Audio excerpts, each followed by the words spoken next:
Au-dessus de toutes les puissances des ténèbres, nous sommes en train de t'acclamer. Nous balançons les cris de joie à l'honneur de ton nom. Nous balançons les cris de joie à l'honneur de celui qui est vivant.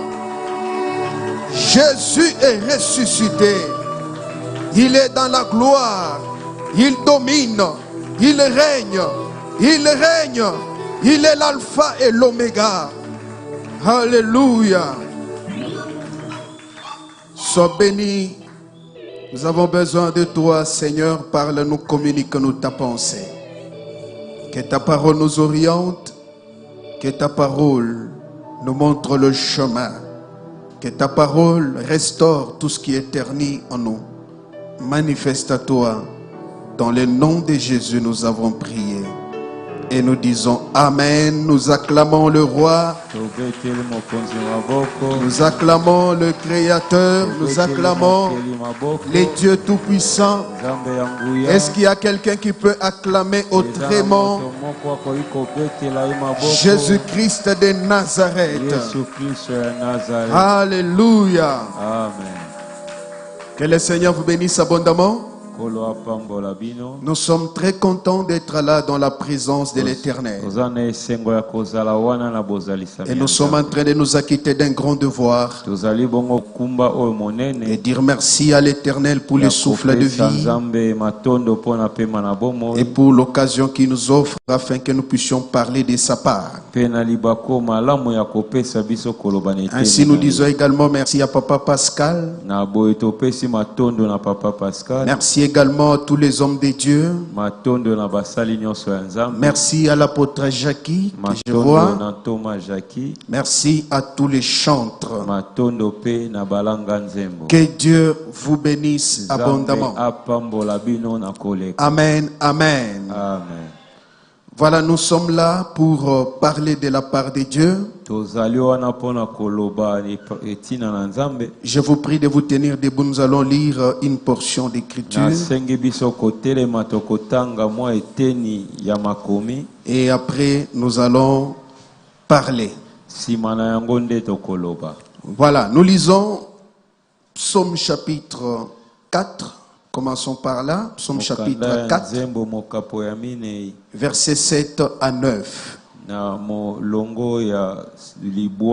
Psaume chapitre 4, versets 7 à 9, la Bible dit: plusieurs disent, qui nous fera voir les bonheurs? Fais lever sur nous la lumière de ta face, ô Éternel. Tu mets dans mon cœur plus de joie qu'ils n'en ont quand abondent l'air froment et l'air mou. Je me couche et je m'endors en paix, car toi seul, ô Éternel, tu me donnes la sécurité dans ma demeure. Parole du Seigneur. Je vais ajouter un deuxième texte. Veuillez vous asseoir. Nous sommes toujours dans les psaumes. Nous allons lire chapitre 16, versets 7 à 9. La Bible dit, vous y êtes? Vous y êtes? Psaume chapitre 16, verset 7 à 9. La Bible dit: je bénis l'Éternel, mon conseiller. La nuit même, mon cœur m'exhorte. J'ai constamment l'Éternel sous mes yeux. Quand il est à ma droite, je ne chancelle pas. Aussi, mon cœur est dans la joie, mon esprit dans l'allégresse, et mon corps repose en sécurité. Parole du Seigneur. Amen. Ajoutez Philippiens chapitre 4, verset 4. Ajoutez aussi Genèse chapitre 29, verset 31 à 35. Ajoutez aussi Ésaïe chapitre 26, verset 7. On saute, on lit le verset 12e. Que Dieu vous bénisse abondamment. Amen. Alors, mes bien-aimés frères et sœurs, ce soir, il y a juste un petit thème autour duquel nous allons parler, qui nous dit tout simplement l'expression d'un cœur touché par Dieu. L'expression d'un cœur touché par Dieu. Pourquoi nous sommes en train de parler du cœur? Parce que le cœur, c'est le centre de tout. Le cœur, c'est le moteur de toutes choses au sein de l'homme. Et quand nous parlons de l'expression, c'est l'aptitude à exprimer par divers moyens ses idées ou ses sentiments.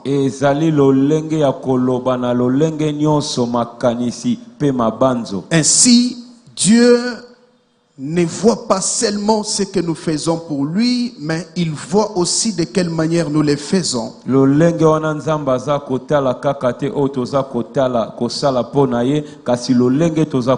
Ce qui compte pour Dieu, ce n'est pas seulement ce que nous faisons, mais aussi de quelle manière nous sommes en train de le faire. Ainsi, Dieu aime celui qui fait les choses pour lui avec son cœur. Parce que comme je le disais tout à l'heure, le cœur c'est le moteur. Le cœur c'est le centre de tout. Parce que l'homme naturel est gouverné par son cœur. Parce que c'est dans le cœur où nous trouvons la volonté. Parce que c'est dans le cœur où nous trouvons les émotions. Et c'est dans le cœur que nous trouvons les pensées. Ainsi l'homme, il a la volonté. Et cette volonté, c'est un don que Dieu a fait à l'homme. Un don précieux. Non seulement précieux, mais aussi un don dangereux. Un don précieux parce que l'homme a la capacité de choisir ce qu'il veut. Mais c'est un don dangereux. Parce que deux fois l'homme peut choisir même contraire à la volonté de Dieu. Et c'est pour cela que Dieu, quand il veut voir l'homme faire quelque chose, il a envie de le voir le faire avec son cœur. C'est pour cela qu'il parle même à Moïse. En Exode chapitre 25 verset 2, il dit que tu recevras pour moi l'offrande de tout homme qui le fera de bon cœur. Ainsi Dieu, il touche le cœur de l'homme afin que l'homme réagisse selon sa volonté. Parce que le cœur, lorsqu'il est touché, il réagit. Nous avons appris à l'école et qu'il ne peut y avoir une réaction que quand il y a un stimulus. Aucune réaction ne peut venir de soi. Pour qu'il y ait une réaction, il faut qu'il y ait un stimulus. Ainsi nous sommes en train de voir le toucher de Dieu comme étant un stimulus et la réaction du cœur comme étant une expression. Parce que quand le cœur est touché par Dieu, il doit réagir. Ainsi cette réaction peut s'exprimer de plusieurs manières. Ça peut s'exprimer par la louange, ça peut s'exprimer par l'adoration, ça peut s'exprimer de plusieurs manières. Et quand je suis en train de parler d'un cœur touché par Dieu, ainsi Dieu a sa façon de toucher le cœur. C'est ce que David est en train de nous montrer. Nous sommes en train de voir de quelle manière Dieu touche le cœur de l'homme. David dit ceci: les gens, plusieurs personnes sont en train de se poser des questions. Qui nous fera voir le bonheur? Ça c'est la question que plusieurs se posent. Qui nous fera voir les bonheurs? Mais David dit ceci, pendant qu'il se pose cette question, qu'est-ce que l'Éternel fait? Il met sa joie dans mon cœur. Dieu touche le cœur de l'homme en mettant la joie dans son cœur. Bien-aimés frères et sœurs, c'est quand il y a la joie dans le cœur que cette joie peut générer soit la louange, et cette joie peut générer soit l'adoration. Pourquoi? Parce qu'il y a la joie dans le cœur. Ainsi David dit ceci, la joie que Dieu dépose en moi, c'est une joie qu'ils n'en ont pas. Lorsque ils ont les récoltes, lorsque abondent leurs céréales, lorsque abondent leurs mous, la joie qu'ils ont ne peut pas être comparable à la joie que l'Éternel dépose dans mon cœur. C'est ainsi que j'aimerais te dire que la joie de Dieu ne te quitte pas. Tu dois être dans la joie à tout moment. Un chrétien ne peut pas être déprimé, quel que soit tout ce que tu peux voir. Ainsi j'aimerais te dire, en d'autres termes, nous sommes en train de voir, même si les païens voient croître leurs biens, même si les païens sont en train de construire, même si les païens accomplissent beaucoup de choses, ils peuvent être dans la joie, mais ce n'est qu'une fausse joie. Mais la véritable joie, c'est la joie que Dieu donne dans le cœur de l'homme. Ainsi, bien-aimés frères et sœurs, malgré tout ce que tu vois, sois dans la joie, que rien ne t'arrache la joie. Ainsi l'apôtre Paul est en train de dire, il dit aux Philippiens, réjouissez-vous dans le Seigneur. Ainsi je le répète, réjouissez-vous. Vous savez, quand il y a la joie, l'homme qui a la joie, c'est un homme qui trouble même les diables, parce que les diables ne les comprennent pas. Qu'est-ce qui se passe en lui? Qu'est-ce qu'il a? Il ne comprend pas. Il a quelle position? Il ne comprend pas. Qu'est-ce qu'il traverse? Il ne comprend pas. L'homme qui a la joie, c'est quelqu'un qui trouble même les diables. Je suis en train de te dire, sois dans la joie malgré ce que tu traverses. Sois dans la joie malgré les moments que tu traverses. Sois dans la joie, que tu ailles manger ou pas. Sois dans la joie, que tu vois accomplir tes désirs ou pas. Sois dans la joie, parce que la joie, c'est le toucher de Dieu. Lorsque Dieu touche le cœur, ainsi le cœur s'exprime, parce qu'il dépose la joie dans le cœur. Il dépose la joie dans le cœur de l'homme. Bien-aimés frères et sœurs, ton cœur doit être dans la joie. Il y a des choses que les chrétiens méprisent. Il y a des choses que les chrétiens négligent, alors que ce sont des choses très importantes. Si tu as la joie, c'est un moyen d'évangélisation.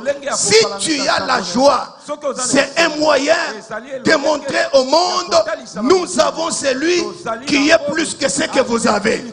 Celui qui a la joie, c'est celui qui peut prouver même au monde que Dieu existe. Imaginez un peu, tu n'as pas mangé, tout le temps on te voit dans la joie. On te pose la question, qu'est-ce qui fait que tu aies la joie? Tu dis, moi, ma joie ne dépend pas d'un compte en banque. Ma joie ne dépend pas de l'économie de mon pays. Ma joie dépend du ciel. Ma joie dépend du ciel. Ma joie dépend du ciel. Je suis en communion avec le Créateur des cieux et la terre. Imaginez-vous, vous vous réveillez le matin, un chef de l'État qui vous appelle, qui vous pose la question, comment vous allez, comment est-ce que ton cœur peut être dans la joie.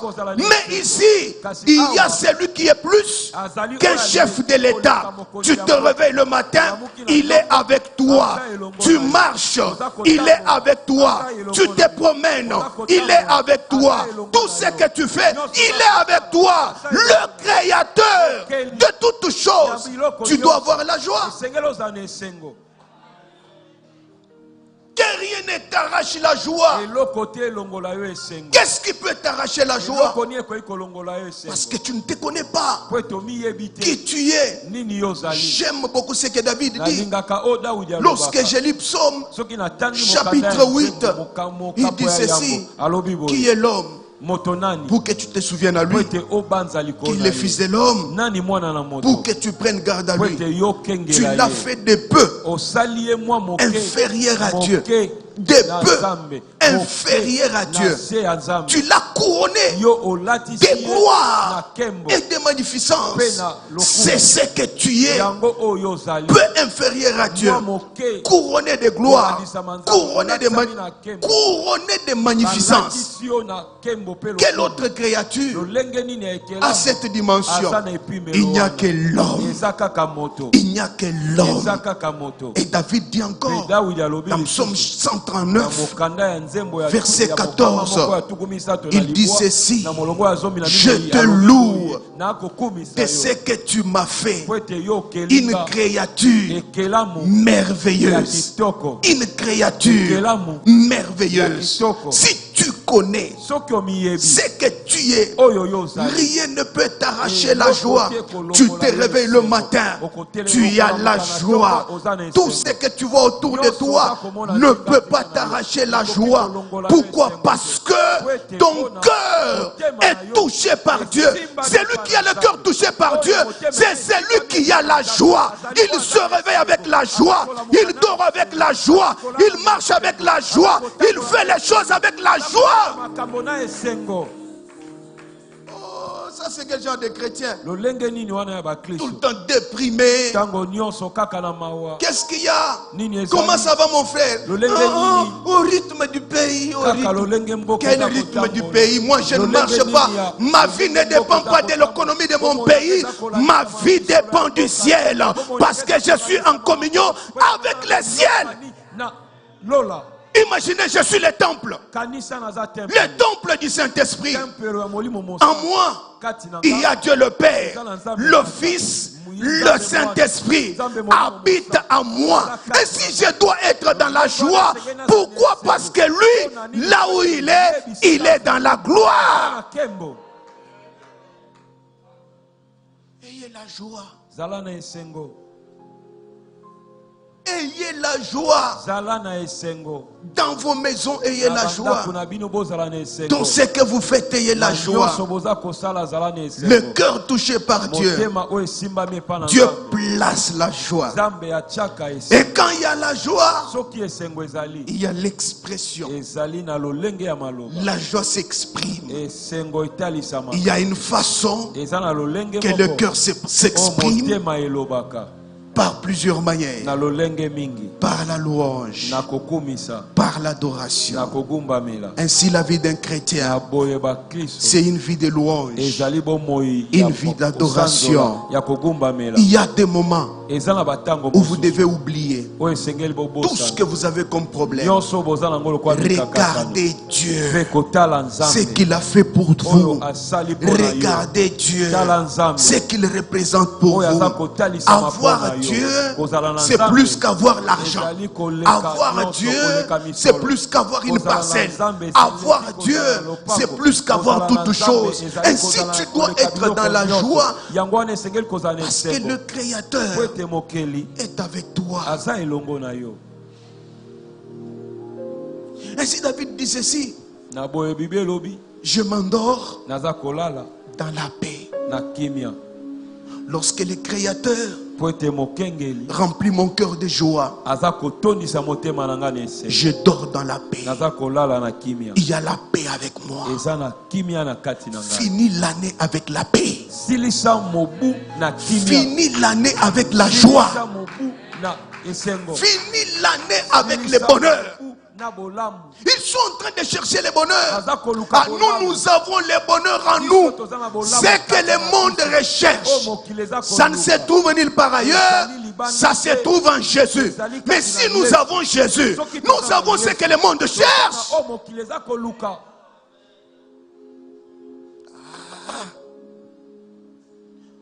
Bien-aimés frères et sœurs, écoutez-moi vous dire, en Jésus, la Bible dit, toutes choses ont été créées, visibles et invisibles. Trône, dignité, pouvoir, toutes ces choses ont été créées en Jésus. Maintenant, ces choses, le monde est en train de les rechercher. Alors que ça se trouve en Jésus. Alors que moi, j'ai Jésus en moi. C'est-à-dire, j'ai toutes choses. Que rien ne vous arrache la joie. Vous avez ce que le monde n'a pas. Vous avez les choses que le monde recherche et ne trouve pas. Que rien ne vous arrache la joie. Que rien ne vous arrache la joie. J'ai beaucoup aimé ce passage que nous venons de lire. Écoutez ce que David est en train de dire.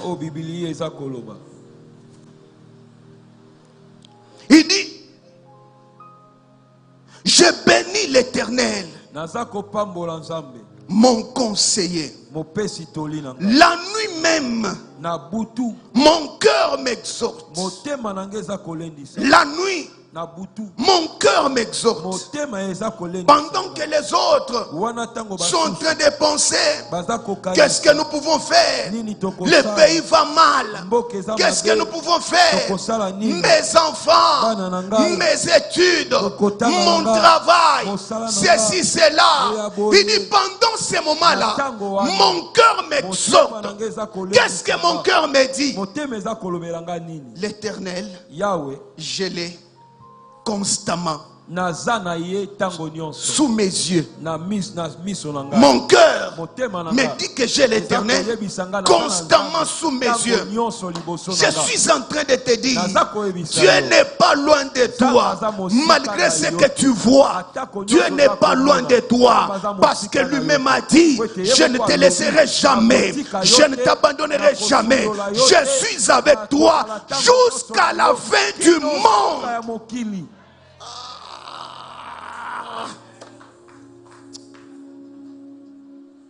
Il dit ceci, j'ai constamment l'Éternel sous mes yeux. Et quand il est à ma droite, je ne chancelle jamais. Si l'Éternel est avec moi, je ne serai jamais dans les troubles. Je ne serai jamais tergiversé. Si l'Éternel est avec moi, je ne chancellerai jamais.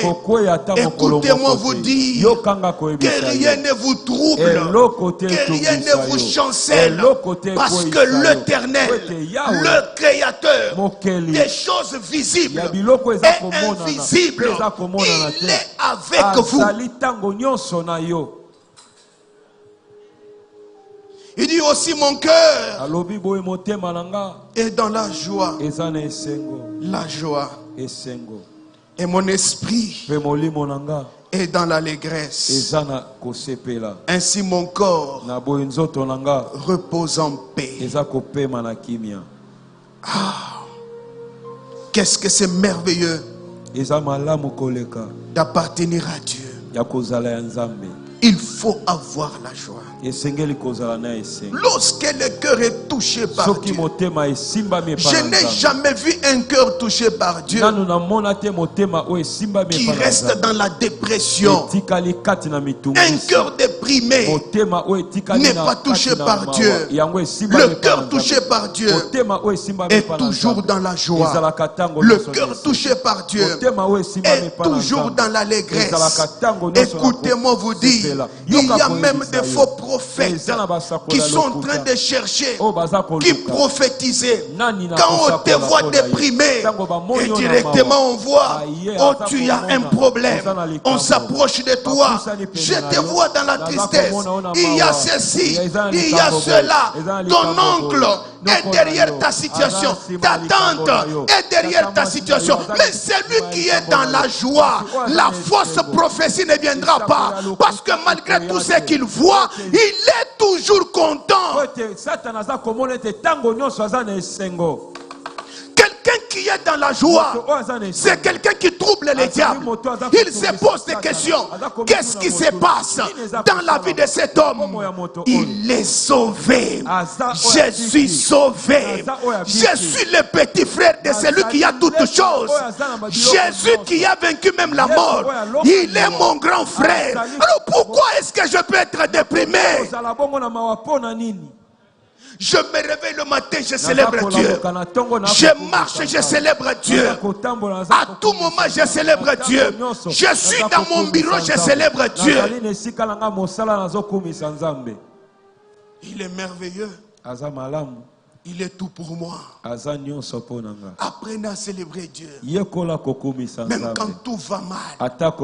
Même lorsque rien ne marche. Regardez seulement ce qu'il est pour vous. Il est tout pour vous. Vous devez le louer. Vous devez l'adorer. Vous devez le célébrer. Vous devez élever des voix afin de célébrer l'Éternel. Les chants d'allégresse. Les chants de joie à l'honneur de l'Éternel, les louer, l'adorer, les célébrer. Écoutez-moi vous dire, ne voyez pas seulement les démons par toi. J'ai beaucoup aimé ce que l'apôtre Jacques a dit ce jour-là. Pourquoi vous voyez les démons partout? Les démons ne sont pas omniprésents. Les démons ne sont pas partout. D'ailleurs, ceux qui sont avec nous sont plus nombreux que les démons. Lorsque le diable s'est révélé, lorsqu'il s'est révélé, la Bible dit ceci, il a arraché un tiers d'ange, c'est-à-dire il reste deux tiers. Cela veut tout simplement dire, ceux qui sont avec nous sont plus nombreux. Même les diables, il n'est pas le tout-puissant. Les diables en personne, il n'est pas le tout-puissant. Il y a beaucoup de gens qui pensent qu'à tout moment, Dieu est en train de se battre avec les diables. Il se bat. Oh. Dieu se bat avec les diables. Non, non, non, non, non, non. Si l'ange Michael seul a réglé les comptes du diable, l'ange Michael, lorsqu'il s'est disputé le corps de Moïse, la Bible dit ceci, l'ange était plus puissant que le diable. À combien plus forte raison le Créateur, il est en moi. Quand tu marches, tu n'es pas seul. Les anges sont avec toi. Tu dois te rendre compte. Les anges sont plus nombreux que les hommes. Les anges sont plus nombreux que les démons. Il y a des myriades d'anges. Ils sont avec vous. Mais pourquoi tu es triste? Un cœur touché par Dieu, il doit s'exprimer. Il y a quelque chose que j'ai beaucoup aimé. Léa était en train de chercher une chose. Ce qu'elle cherchait, c'était quoi? L'amour de Jacob. Elle cherchait l'amour de Jacob. À tout moment, l'amour de Jacob. Mais ce que j'ai beaucoup aimé, la Bible dit ceci, l'Éternel a vu que Léa n'était pas aimée, mais il l'a rendue féconde. Ce qu'elle cherchait, ce n'était pas la fécondité, Ce qu'elle cherchait, c'était l'amour de son mari. Mais l'Éternel, au lieu de lui donner l'amour, il lui donne la fécondité. Ce que Dieu te donne, ça dépasse ce que tu cherches. Ce que Dieu te donne est au-delà de ce que tu cherches. Ainsi, sois dans la joie, parce qu'il te donne des choses que toi tu ne comprends pas. La Bible dit ceci: elle devait enceinte. Elle donne naissance à un fils. Elle lui donne le nom de Ruben. Et il disait: Dieu a vu mon humiliation. Ainsi, cette fois-ci, mon mari m'aimera. Le mari ne l'a pas aimé. Malgré ça, le mari ne l'a pas aimé. Elle tombe encore enceinte. La Bible dit ceci: elle donne encore naissance à un fils. Elle lui donne le nom de Siméon, en disant que cette fois-ci, l'Éternel a entendu. Il a entendu. Et la Bible dit ceci: lorsqu'elle tombe encore enceinte, elle donne encore naissance à un fils. Elle lui donne le nom de Lévi, en disant: maintenant, comme j'ai 3 fils, mon mari cette fois-ci, elle m'aimera. L'amour n'est jamais venu. Mais ce que j'ai beaucoup aimé, c'est quand elle tombe enceinte, pour clôturer la maternité, elle donne naissance à un fils. Elle lui donne le nom de Judas. Elle dit: cette fois-ci, je louerai l'Éternel.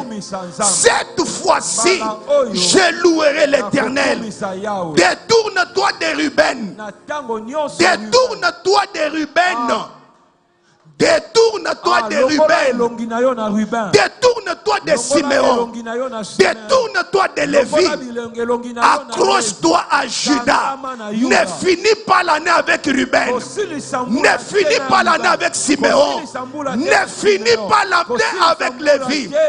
Termine l'année avec Judas. Avec Judas. La louange. Et j'aimerais dire à quelqu'un: tu vas louer l'Éternel. Parce qu'il va faire des choses qui seront comme un stimulus, qui vont te pousser à le louer, à danser pour lui, à le célébrer, à l'adorer. Judas, cette fois-ci, je louerai. Je n'ai pas loué. J'ai cherché des choses. Je n'ai pas trouvé. Mais cette fois-ci, je louerai l'Éternel. Malgré tu n'as pas trouvé ce que tu cherchais. Même si tu finis l'année tout en n'ayant pas trouvé ce que tu as longtemps cherché. Mais la bonne nouvelle, finis l'année avec Judas. Ce qui veut dire: je louerai l'Éternel. La louange. Il faut louer. Il faut célébrer. Il faut élever Jésus. Il faut louer Jésus. Et vous savez quoi? C'est le même Judas qui est devenu une tribu de rois. Ce que tu cherches, c'est petit. Mais ce que Dieu te donne, c'est au-delà. Ce que Dieu te donne, c'est au-delà. Ma prière est qu'avant que cette année ne finisse, que Dieu t'accorde quelque chose qui est comme Judas, afin que tu loues l'Éternel, afin que tu célèbres l'Éternel, afin que tu adores l'Éternel, afin que tu glorifies l'Éternel, malgré ce que tu as vécu, mais que Dieu t'accorde quelque chose afin de clôturer l'année, non pas avec Ruben, mais de clôturer l'année avec Judas. Même si tu as commencé l'année avec Ruben, cette fois-ci, tu ne vas pas terminer la même année avec Ruben, mais tu vas terminer l'année avec Judas, avec la louange, tu vas louer, tu vas célébrer. Que l'Éternel Dieu accorde quelque chose comme un sujet de louange. J'ai beaucoup aimé lorsque les enfants d'Israël ont traversé la mer. La Bible dit ceci, ils ont entonné un cantique. Qu'est-ce qu'ils chantaient? Ils chantaient pour l'Éternel. Ils disaient, l'Éternel est ma force. Ma force n'est pas dans les diplômes. Ma force n'est pas dans mes relations. Ma force n'est pas dans les biens. Mais la force que moi j'ai est dans l'Éternel. L'Éternel est ma force. L'Éternel est ma force. Mais la Bible dit, ils chantent encore. Ils disent, il est le sujet de mes louanges. Il est le sujet de mes louanges. J'aimerais que cette année, avant qu'elle termine, que l'Éternel, qui est le sujet de tes louanges, t'accorde quelque chose qui va provoquer la louange. Quelque chose qui va provoquer la louange. Tu as commencé l'année avec la tristesse, mais tu ne vas pas la finir avec la tristesse. Tu vas finir cette année avec la joie, avec la louange, avec la célébration. Tu vas célébrer l'Éternel. Oh my God. Pourquoi être dans la tristesse? J'ai beaucoup aimé les cantiques des rachetés. Les cantiques des rachetés. Dans Isaïe chapitre 26. Lorsqu'on arrive au verset 7e, la Bible est en train de nous dire,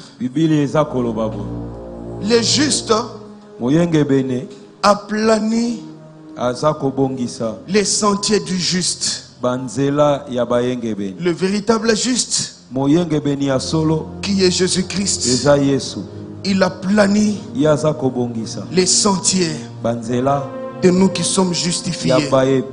Ainsi j'aimerais te dire, tu ne vas pas terminer cette année en tâtonnant, mais tu vas terminer cette année en ayant un chemin bien aplani.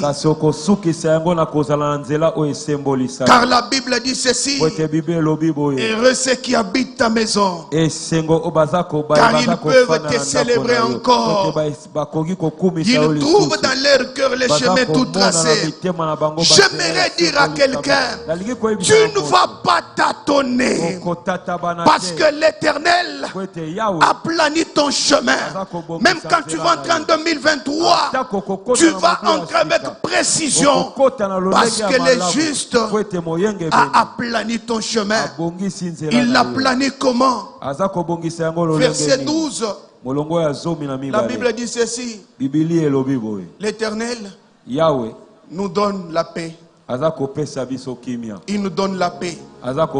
Ainsi, tout ce que nous faisons, c'est lui qui l'accomplit pour nous. Tout ce que tu es en train de faire, cette fois-ci, c'est Dieu qui va l'accomplir pour toi. Je pensais que je parlais à quelqu'un. Tout ce que tu vas faire, c'est l'Éternel qui va l'accomplir. Alors que quand je connais Dieu, je connais qui il est. Tout ce qu'il commence, il les termine. Tout ce que tu fais, que Dieu l'accomplisse pour toi.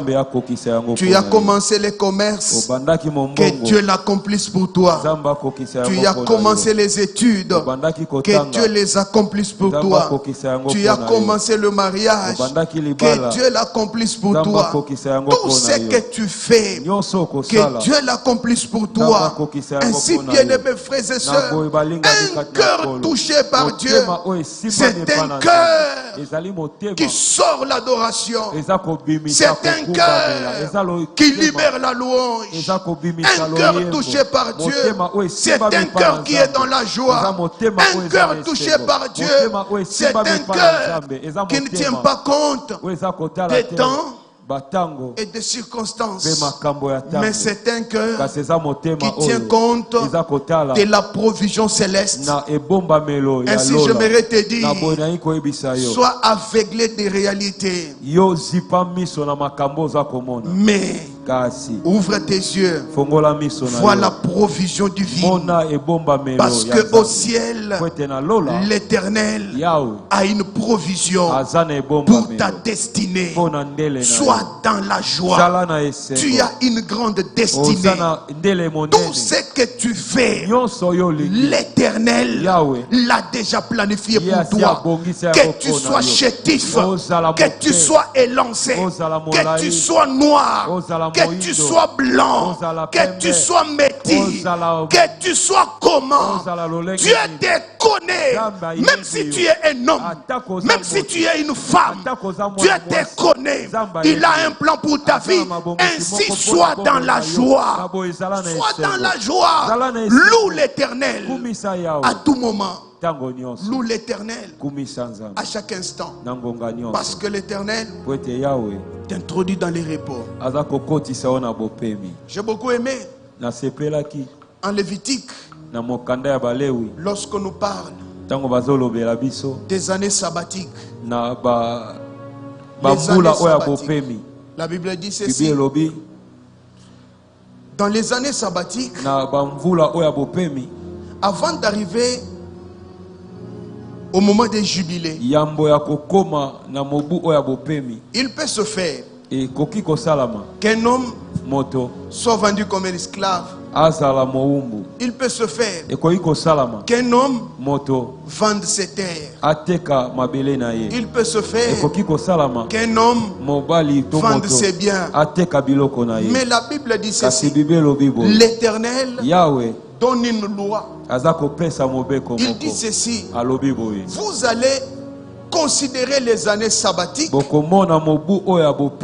et vous allez les sanctifier. C'est-à-dire quoi?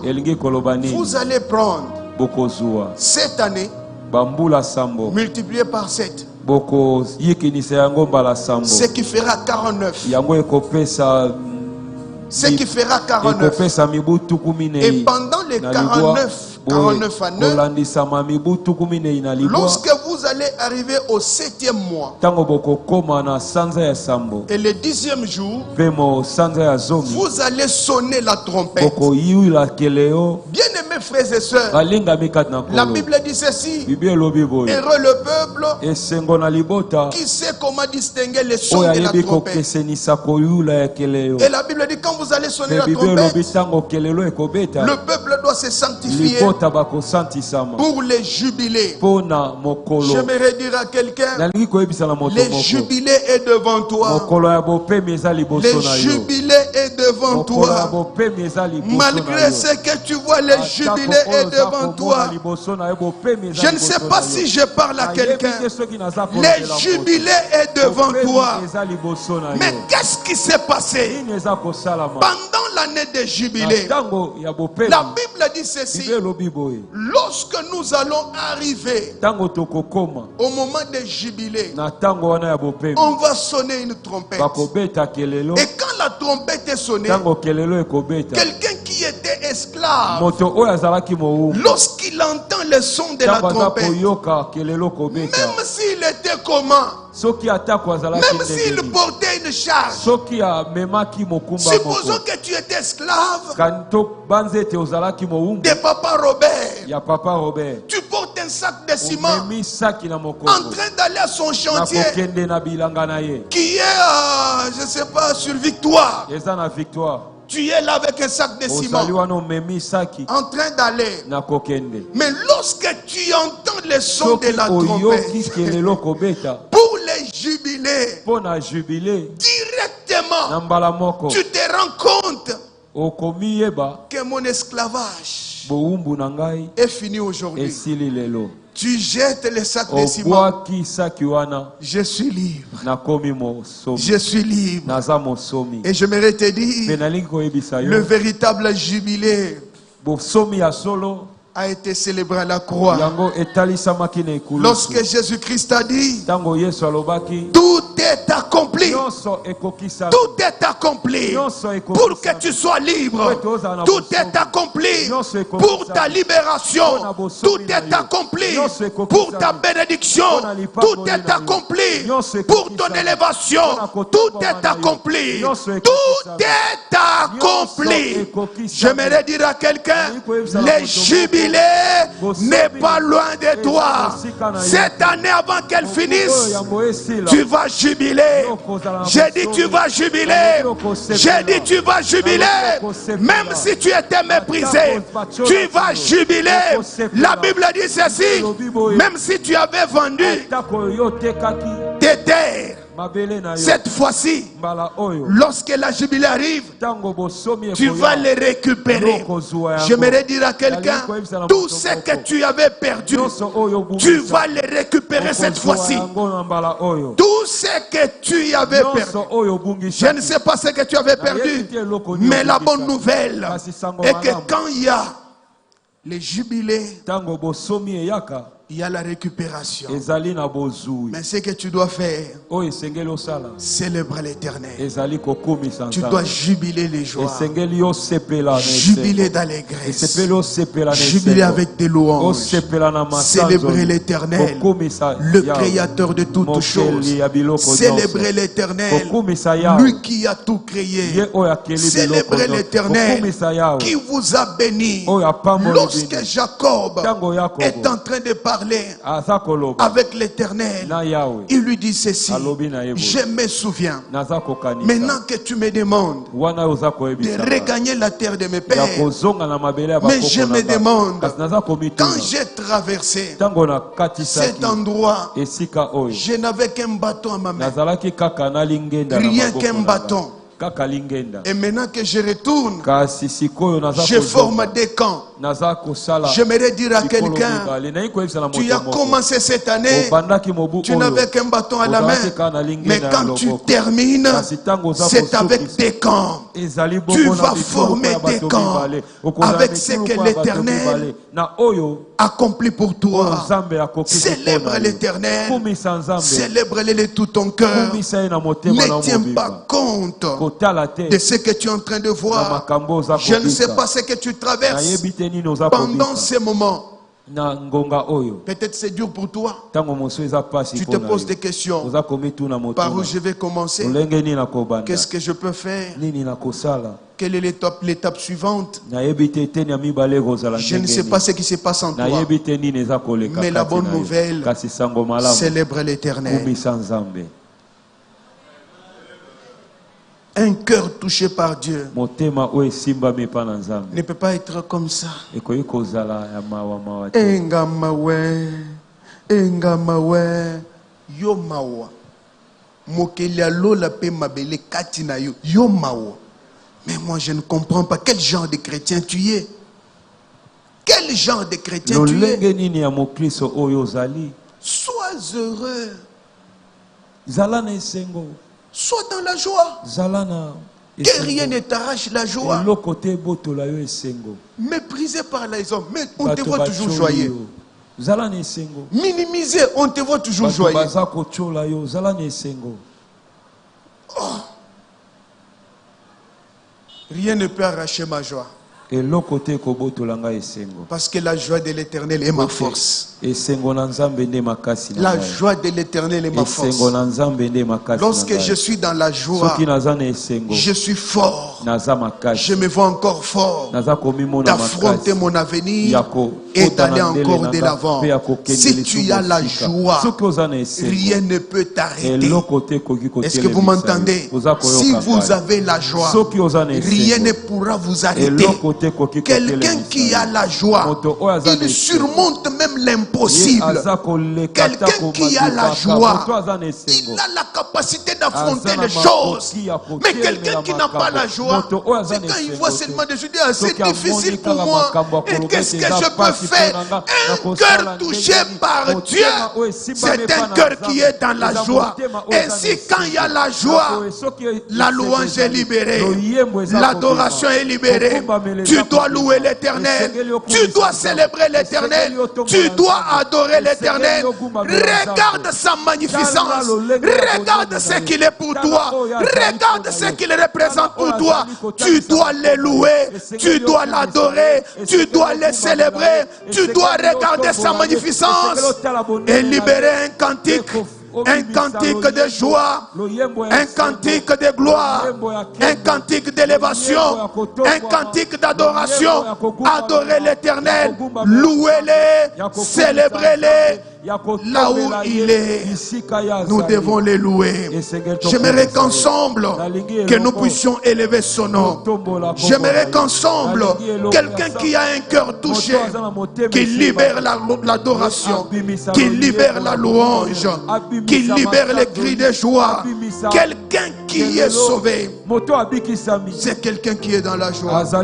Quelqu'un qui a un cœur touché par Dieu, c'est quelqu'un qui loue l'Éternel. Lève-toi maintenant. J'aimerais qu'ensemble, que nous puissions élever l'Éternel, louer l'Éternel, adorer l'Éternel, célébrer l'Éternel. Si tu veux le louer, tu peux le louer. Si tu veux l'adorer, tu peux l'adorer. Si tu veux l'élever, élève-le pour ce qu'il a fait. Ne finis pas l'année avec les tristesses. Ne finis pas l'année avec des plaintes. Ne finis pas l'année avec la dépression. Mais finis l'année avec l'adoration. Finis l'année avec Judas, avec la louange. J'aimerais que tu élèves ta voix, que tu commences à louer, que tu commences à adorer, que tu commences à célébrer, que tu commences à élever le nom de l'Éternel, le nom qui est au-dessus de tous les noms, le nom qui sauve. L'Éternel est ta force. Le sujet de tes louanges. L'Éternel est ta force. Le sujet de tes louanges. J'aimerais que tu l'élèves. J'aimerais que tu les loues. J'aimerais que tu les célèbres. J'aimerais que tu l'adores. Est-ce qu'il y a un cœur touché par Dieu ce soir?